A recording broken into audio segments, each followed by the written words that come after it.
Hi friends, welcome back to the channel Telangana super kids.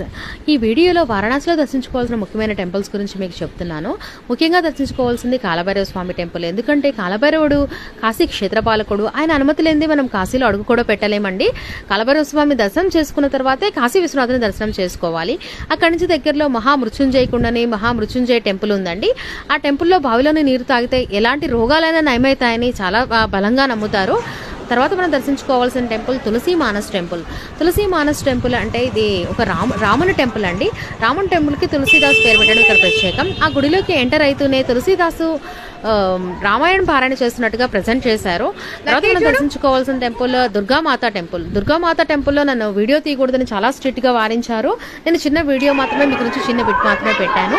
తర్వాత మనం దర్శించుకోవాల్సిన temple Birla Mandir, Sankat Mochan Hanuman temple, Kalikadevi మందిరం, సౌర్నాథ్, Varahi Mata temple. Varahi Mata temple ని వారాహిదేవి భూగర్భంలో ఉంటుందండి. ఆమెను చిన్న హోల్ నుంచి మాత్రమే చూడడానికి ఎలో చేశారు. చివరిగా మనం దర్శించుకోవాల్సింది గవ్వలమ్మ టెంపుల్. గవ్వలమ్మ కాశీ విశ్వనాథుని అక్కంటండి. ఆమెను దర్శించి చేసుకుంటేనే కాశీ యాత్ర సంపూర్ణమవుతుందని చెప్పి అక్కడ పంతులు గారు చెప్పారు. మాక్సిమం నేను ఎంతవరకు వీడియో తీయగలను తీశాను. టెంపరేచర్స్ వల్ల కొన్ని ప్లేసెస్ లో వీడియోస్ తీయలేకపోయాను. ఇదండి ఈ రోజు వీడియో. ఇది కనుక మీకు నచ్చితే please like, share and subscribe to our channel.